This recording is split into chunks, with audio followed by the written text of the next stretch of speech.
Good morning, students. Yesterday we talked about one of the concepts from linguistics, and we discussed about morphology. Today we are talking about, or will be dealing with, one of the topics from the morphology, and the topic name is word formation processes in English. Now you must have seen that every language becomes rich when it has its own word formation processes. In English particularly, or when we talk about English particularly, we have seen that English is the richest language in the world. So we need to ask a question, why English is one of the richest languages in the world?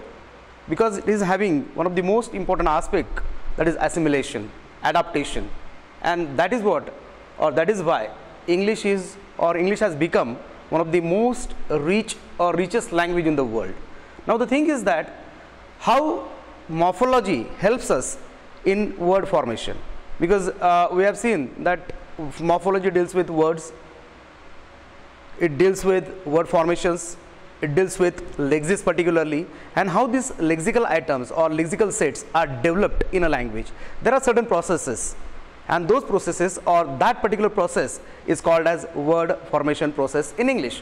Now the thing is that why there is a need of word formation process, or why there is a need of word formation processes. The reason is that if a language wants to survive for longer time, then it has to be, or it has to have its own enrichment through the words and through word structures particularly. Now we are going to talk about the concept or the phenomenon, that what actually word formation is. So technically, when we talk about word formation process, is a process connected with the word changing or form of the word by, like, you know, there are various aspects of language, that how language gets developed. The word, one of the important processes of word formation is affixation particularly. Now the thing is that why affixation? Generally words are created by adding something to it, adding to the base at the beginning or at the final position. So that is one of the most important process of word formation, that is affixation. This is just an example. So for example, when we talk about the word believe, so we make many words out of it, like unbelievable. So how we are making a word unbelievable? So we are adding at the beginning, like say we are adding prefix to it, at the same time we are adding suffix to it, and we are getting a new word out of it, that is unbelievable. So there are many words. Okay, now people are playing with the words.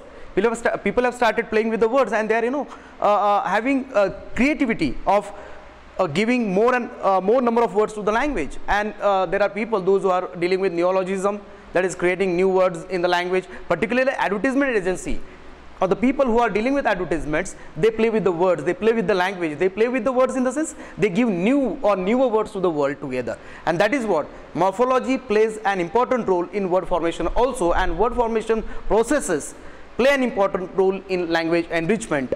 And that is what, or that is why word formation process is one of the important aspects of studies. Dear students, today we are going to talk about word formation process and its types particularly. So generally, you know, there are many processes according to various linguists.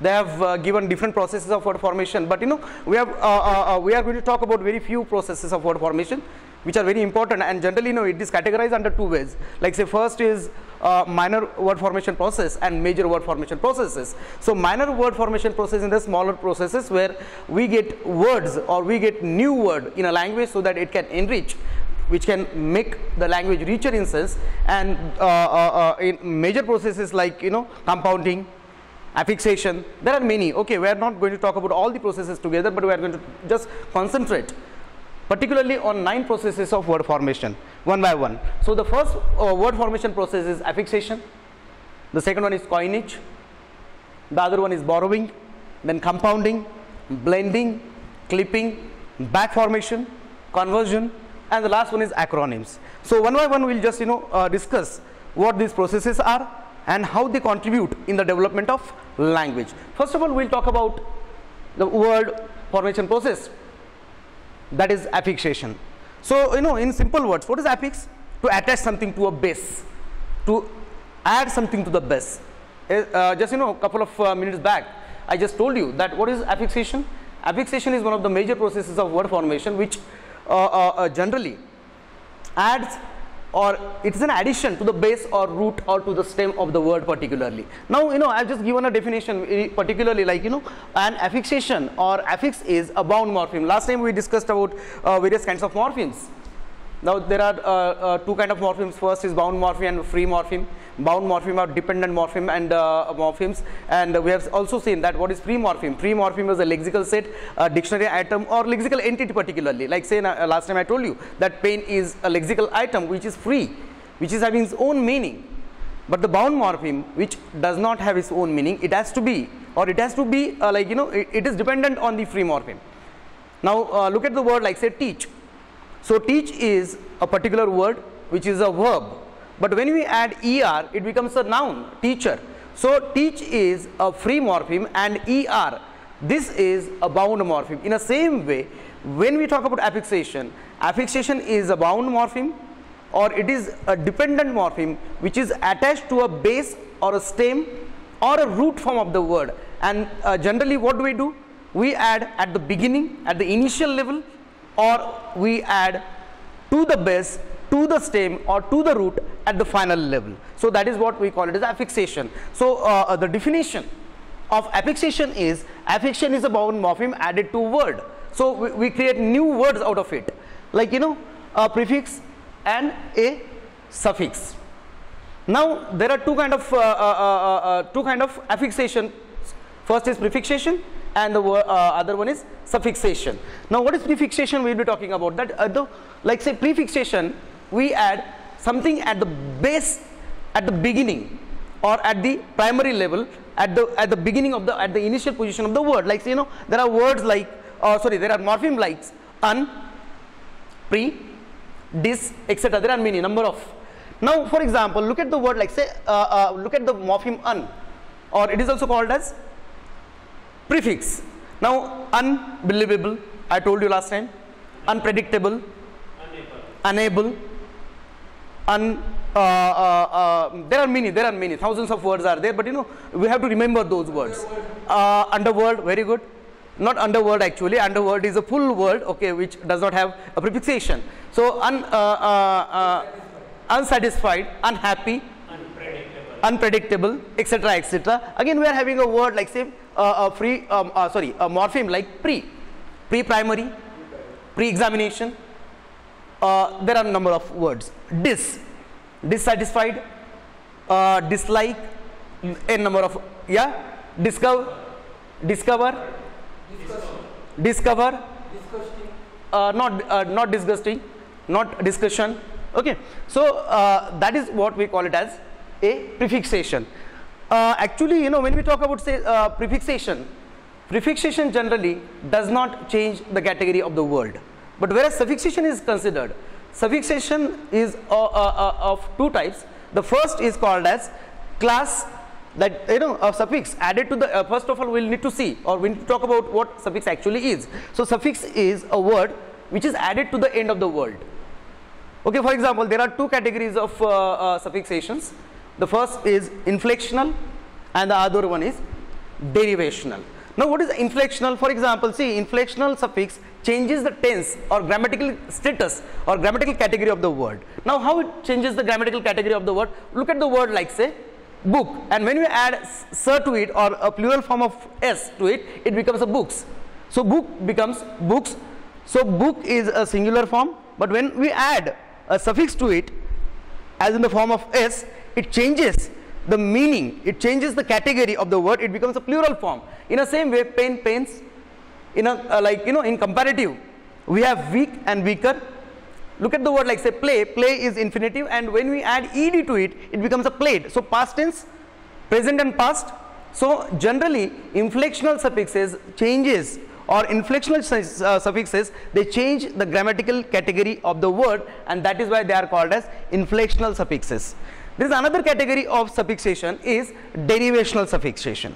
Now, what is derivational suffixation? Derivational suffixation are of two types again, class changing derivational, class maintaining derivational. So, class changing derivational in the sense, for example, look at the words like, say, teach, teacher. Now, what is teach?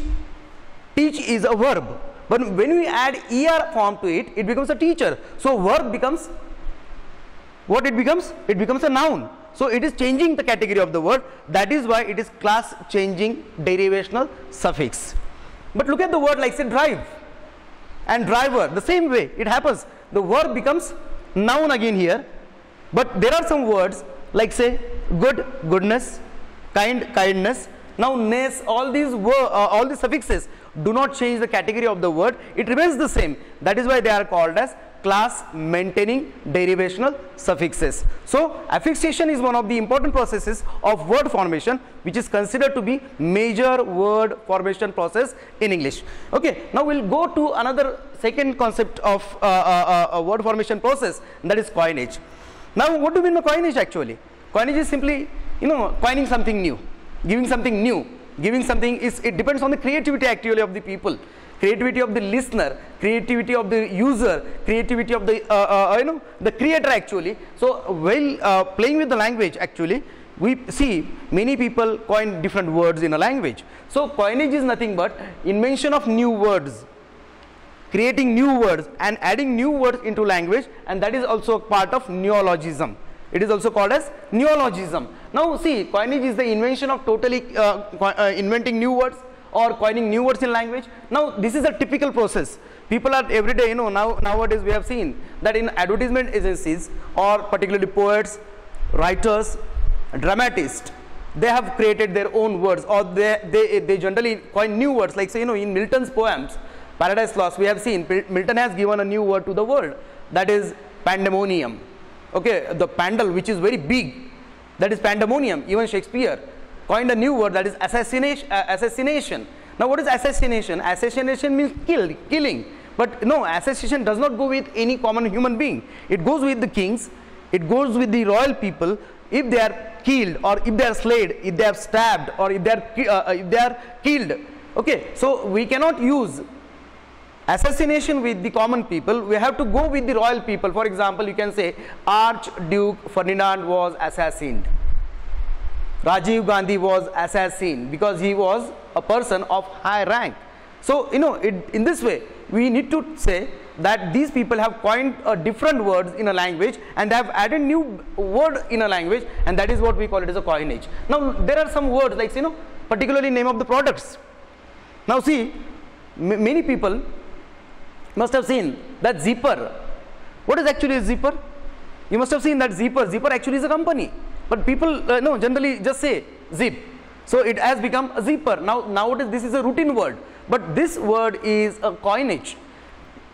Xerox, people, it's a company name, it's a product name actually, but people are saying that okay, Xerox is Xerox. Nobody says reprography, nobody says that the duplicate copy or photocopy. People generally say, whenever you go to the shop and ask for a photocopy, you never say photocopy, you say give me a Xerox. So Xerox is actually brand, is a product, but people say Xerox. Look at the same word like say Kodak. Kodak is actually film company. Okay, which earlier we used to have negatives, earlier we used to have camera rolls, and actually Kodak was producing camera rolls. They used to be developed, but people started calling it Kodak. So instead of saying film, instead of saying a roll, camera roll, people used to say give me Kodak. Another word like say Colgate. People, if you go to villages, particularly villages in the sense small towns, and people will not say give me toothpaste.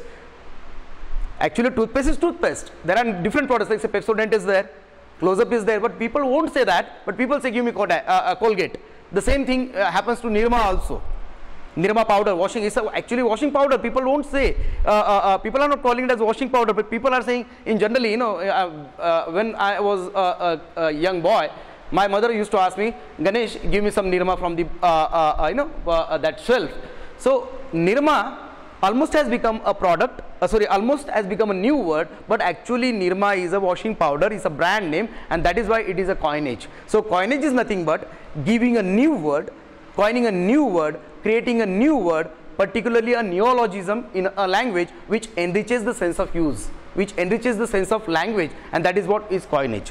Okay, we'll talk about the next term, that is borrowing. Now what do you mean by borrowing? To lend something, to get something from others. Okay, now borrowing actually is a process. Nowadays, the whole world has become a global village or local village also, and English has become almost a link language. Everybody speaks in English. But the thing is that, let me tell you one thing, that English language is one of the richest language just because of only one reason, that it has power to assimilate with other languages also. There are many languages, they are dying language. For example, Sanskrit almost is a dying language. There are many languages in the flow or in the times flow. They have they don't have their own existence. For example, Urdu is there, Latin is there, Hebrew is there. There are thousands of languages which do not stand on their own just because of they do not have assimilation power. They did not melt with other languages, but English is the only language. It is becoming richer and richer day by day just because of, you will see that many of the languages have contributed in English, and English is free, English is open with many languages. For example, it has taken from Marathi, it has taken from Hindi, it has taken from American languages, it has taken from like say German, French, Russian. Many languages have contributed in English, and that is why that process, particularly taking from other languages, is called as borrowing. Now it is also known as a loan word. For example, see, there are many words which we use, but we see that generally we think that that word is from English language, but that is not from English language. Its root or etymology is from different language. When you talk about the word, it is from, or it is taken from other languages. Like say, generally, the common words like cafe. We go for cafe, but cafe is not a kind of English word. It is taken from French language. Cafeteria, restaurant. We say generally you go on a road and highways, you see big restaurants over there, and people call it restaurant, but people will never bother about where the word is coming from. But actually the word restaurant is a French word which has been contributed by French in English, and that is why English has taken a word which is borrowed from other language, which is considered to be a loan word. Okay, so thing like say leek, which is a Dutch word. Barbecue actually is a Spanish word. Look at the word like say piano, Italian word. Even boss is from other language, like sofa, which is from Arabic language, yogurt, which is from Turkish language, and morcha, band, gherav, lathi charge. There are many words Indian languages also have contributed. For example, juggi and jhopdi, bindi, kumkum, these words are considered to be, or they are contributing in other languages. That is why guru, yes, definitely guru, pandit, om. Okay, now these words, yoga, samadhi, there are thousands of words which are daily contributing in different languages, and that is why the process is known as borrowing. So in simple terms, borrowing is nothing but taking a new word or a word from another language, or it is a word borrowed from another language as a loan word. That is what we call it as a borrowing process. We'll talk about other process, that is compounding. Now what is compounding? Compounding is very technical word. Now what is compounding? Compounding means taking two bases together and making a new word. Or compounding means taking two bases together, two stems together, two free stems together, and making a new word in a language. Now see, two or more words join together to form a new word. Now whenever we use like say postman, now post and man, these two words have come together and there is a new word which we are getting, postman.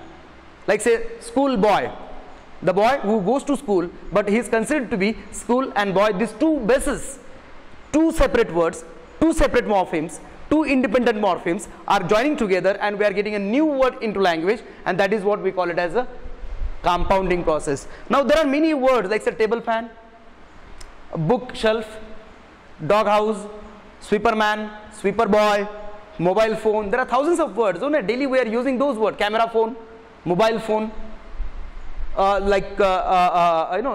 chair person. So there are thousands of words. Daily we are creating new words, or we are definitely getting new words out of it, and that is why we are calling it as a process of compounding. There are various processes of compounding also, but we are not going to see because this is just an introductory part. So in next lecture particularly we will be talking about these processes at the detailed level. Okay, so we are just having a kind of introduction over here. Now the other process is blending. Now you must have a mixer at your home. So mixer also is having another part, that is blender. So what is blend? Blend means taking two parts together, but we take as per our choices, as per our selections particularly. So blending is a word form process or word formation process where two parts of words are connected together and similar to compounding, but you know, in blending only parts of the words are combined. Like look at the word like say motor and hotel. Now we are getting new words out of it. There are many people, those who are creating new words like say edutainment, education, entertainment, we are getting a new word edutainment. Now infotainment, information plus entertainment, we are getting a new word infotainment. The same way motor plus hotel, that is mortal, or mobile plus hotel, it is mortal. Breakfast plus lunch is equal to brunch. So what we are doing here, we are taking initial letters, okay, and we are joining it to the last or final morphemes of the other word, and we are getting a new word out of it, that is mortal. So here we are taking mo, and from here we are taking tel, and we are getting a new word out of it, that is mortal. Next is breakfast. So breakfast in the sense breakfast and lunch. Breakfast we take early in the morning, lunch we take at the noon, okay, but in between what we have, a light kind of breakfast and light kind of lunch, so that is called as brunch. Particularly this word is generally used in American sense of culture, so where American people generally go for brunches, okay. So brunch is a kind of an American word which has been contributed to the language. Now look at the word like say smoke plus fog. So where smoke is also there and fog is also there, that is the word smog. Teleprinter. Now teleprinter exchange, like we are getting telex, facsimile, fax. Okay, there are thousands of words we are getting nowadays. Like people have craze to develop or to contribute new different words into language, particularly poets, particularly dramatists or writers, and even essayists also. They are developing new words into language to show their creativity. Next process is clipping. Now the word clipping itself talks about clip. Unnecessary part is clipped. Unnecessary part of the word is clipped. So instead of using the full word, so the definition, reduction of a word to one of its parts, or shortening a word by its deleting one or more syllables. What do we do here? We shorten. Nowadays when we go to doctors, we don't say, doctor says, okay, you are suffering from flu. So the actual word is influenza, but we never say influenza. Nobody uses influenza. But generally what do we say? We say flu. We are suffering from flu. Even everybody has a refrigerator at home, but we never say refrigerator. Instead of saying that, we say fridge. So what do? We clip certain syllables out of the word. So instead of saying re, free, zerator, what do? We clip the initial part, and we also clip the final part, and we are getting a new word, that is a fridge. So there are thousands of words again. Now for example, see, look at the word like say advertisement. Now the full word, the full final position or final syllable is been cut or clipped, and we are getting new word out of it, that is ad. Cable. Now actually the cablegram, okay, it is not a cable, but it is a cablegram, but instead of that what we are doing, we are using cable. Okay, we are just cutting or clipping the final positional syllables. Even doc, doc, docked. So we don't say doctor, we say I went to doc. For nowadays people are using now enthu, I am feeling enthu. What do you mean by enthu? I am feeling enthusiastic. Give me your specs please. Specs in the sense okay, spectacles. Instead of saying spectacles, we are saying specs. Exam, full form is examination, but instead of saying examination, we are using exam. Even phone, we are not saying telephone or mobile phone, we are using phone or cell phone. We say instead of saying cell phone, what do we say? Give me my phone please. Varsity, instead of using the full form of university or university. Enthu, I just said, I have just given you this example earlier. So flu, the same way. Cablegram, again I have repeated the same sense over here. So these are the words which are known as clipping, or this word formation process is known as clipping. Now I went to the photographer, I photographed myself, but do I say photograph? I photographed myself? No, I had a photo, or I had a photo session. Okay, so photo is a clipped form of the word full form of photograph. Okay, next process is back formation.